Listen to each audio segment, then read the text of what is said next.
নমস্কার, আজও একটা অঙ্ক নিয়ে সংখ্যাটা বলা আছে একজন ছাত্র একটি সংখ্যাকে 5-এর 4 দ্বারা গুণ করতে গিয়ে 5-এর 4 দ্বারা ভাগ করে ফেলে।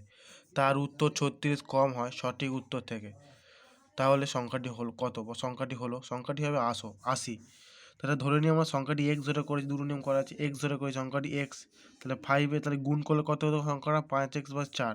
তাহলে ভাগ করার পর অঙ্কটা কত হয়েছে এক্স ভাগ 5-এর 4, তাহলে কি 4x/5 ভাগ করার ফলে হয়েছে। তা কি বলেছে, তার উত্তর থেকে 36 কম।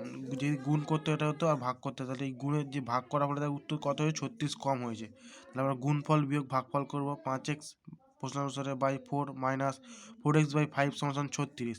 তাহলে 4×5 = 20, 4 দিয়ে 20 কাটলে 5, 5×5 = 25, 5 দিয়ে কাটলে 4, 4 দিয়ে 16x, 25x মাইনাস 16x = 36, 25 আর 16 বিয়োগ করলে হয় 9x। এই 20টা গুণ আছে এবারে আসলে কী হবে, ভাগ আছে, এবার গুণ হয়ে যাবে। তাই 9x = 36 গুণ 20। তাহলে x = 36x গুণ 20/9। তাহলে x = 9 দিয়ে কাটলে 9 × 9, 4 নং 36, 4 × 20 = 80। তাহলে x = কত 80, উত্তর কত হলো 80। এবার তোমরা একও ধরে করতে পারো।